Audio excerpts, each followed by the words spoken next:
Hi, everybody. Let's talk about the middle section of Yates's career.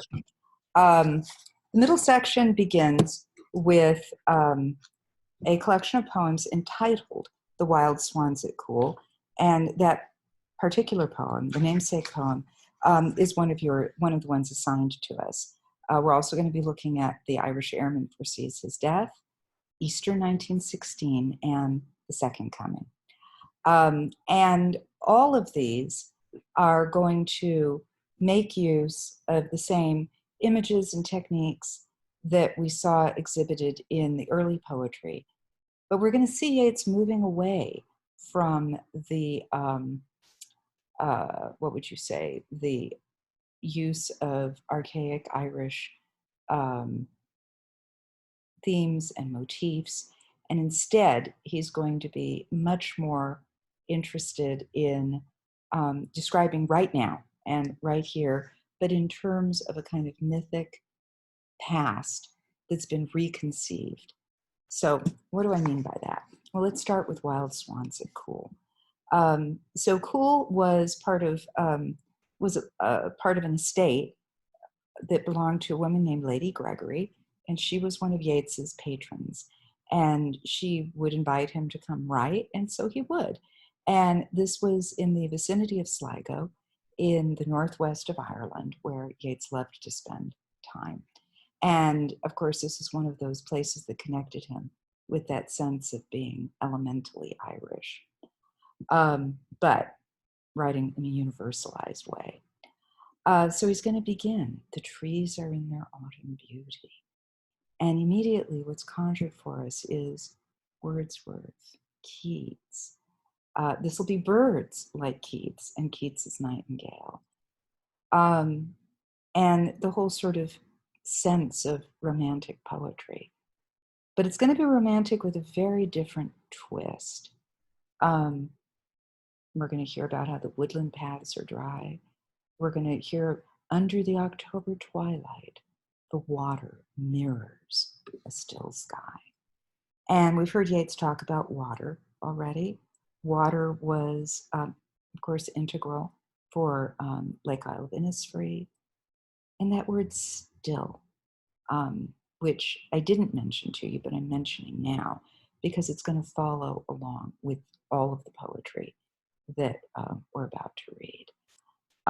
Because he's going to use it in all the different ways that word could be used. Second stanza. The 19th autumn has come upon me since I first made my count, and his count of the birds, who are paired, except mysteriously there's only 59 here, and there's no good answer about why. All he knows is that he counts them, and then they all go spiraling upward and fly away. And you may say to yourself, well, this is very beautiful, but why does he go to all this work to tell us this? And I'm going to tell you it has a little something to do with, I don't know if you can see this image. This image is my bad drawing of one that we found in Yates's notes. As he was working out his own religions and cosmology, he was also reconceptualizing the flow of space and time. And to Yates, this represented past and present, interpenetrated, moving in opposing circular ways. And he saw this as an absolutely elemental pattern at the base of reality, and one that encapsulated the forces of history and the playings out of human life. So when these birds break up and they swirl in broken rings, you may say, but these are just birds flying away. And of course you would be right. But this is an image we're going to come back to again and again. And these rings, they're wheeling above his head, he tells us in stanza 3. Stanza 4, somehow he comes back to the paired birds, and they are still floating along the water.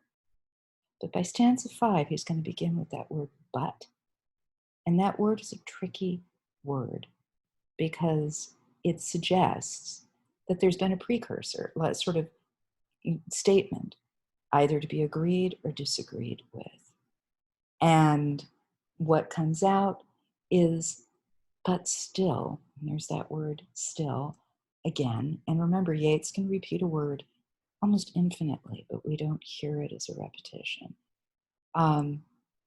Instead, what he says is, what's going to happen before they all go away? And we begin to realize that this is a poem that's saying their characteristic flight, their native species habit is reflective of this sort of larger template, this, which is a kind of exposition of how the world works, of a kind of substrate to the nature of things, one that constantly has our permanence and impermanence at stake, that moves in and out of now and past. So by this point, Yates he's not writing about Fergus, he's not writing about Angus. All of that is in his past. But what he is writing about is this sort of nature of impermanence, mortality, even, which brings us to an Irish airman foresees his death, which is exactly that. Now, this poem is a direct lament for the awfulness and atrocities of World War I. Ireland was dragged into World War I because it had to fight on the side of Britain. And our Irish airman who foresees his death is, as he tells us, fighting, those I fight I do not hate, those that I guard I do not love. So the meaninglessness of the historic involvement of Britain and Ireland that leads to the sort of randomness of him going off to certain death for something that doesn't necessarily have to do with it.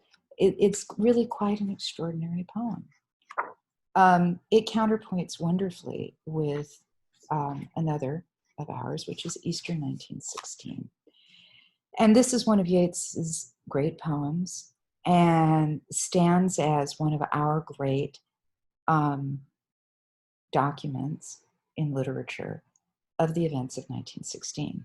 Now, you have the Irish Proclamation on CCLE, and I urge you to read it.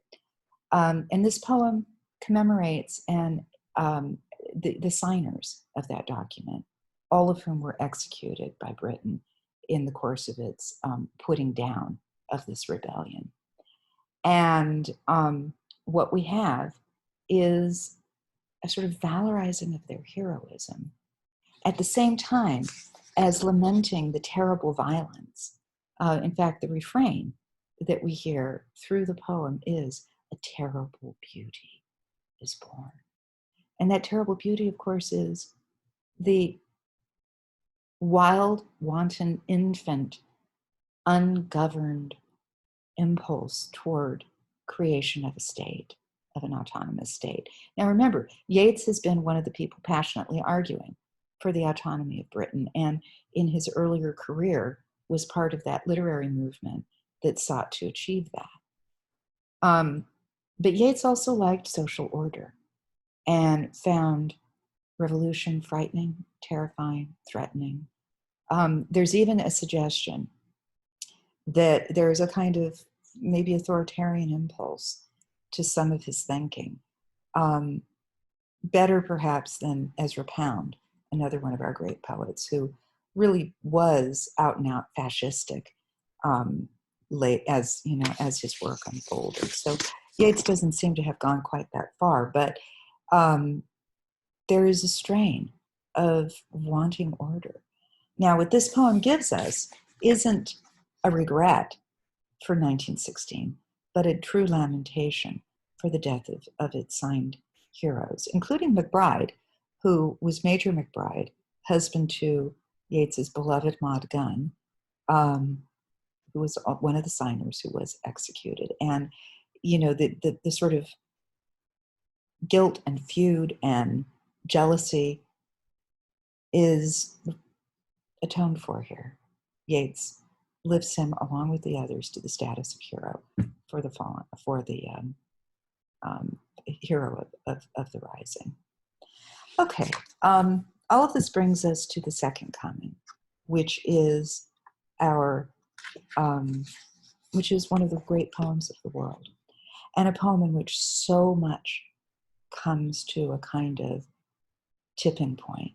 And I suspect in class we're going to pay some close attention to this, but I just want to give you a little shaping as you read it. If you haven't read this poem before, I'm so glad it's on the syllabus. If you have read this poem before, I'm so glad. The governing metaphor here is this. So we begin turning and turning in the widening gyre, or gyre in some people's pronunciation. The falcon cannot hear the falconer. And of course, falconry is one of the most ancient noble pursuits. And the falcon is trained to go circling in the sky. Remember those birds at Coole? And then come back to its master. But here, that doesn't happen. Order is disrupted. The center cannot hold. Things fall apart. The title for Chinua Achebe's marvelous novel. Mere anarchy is loosed upon the world. Mere, not organized. Anarchy isn't organized. Anarchy isn't even really rebellion. Anarchy is that, it's chaos. This is a poem decrying the violence and chaos of war, of atrocity, of pending further difficulties in the landscape of Europe, and ultimately in what Yates saw as always at stake, which is that interpenetrativeness of time. So that if bad things have happened before, they're going to come back again. This is endemic to reality. We are reliving them in our moments, but they are interfused with earlier moments. I do want to talk about this one in detail.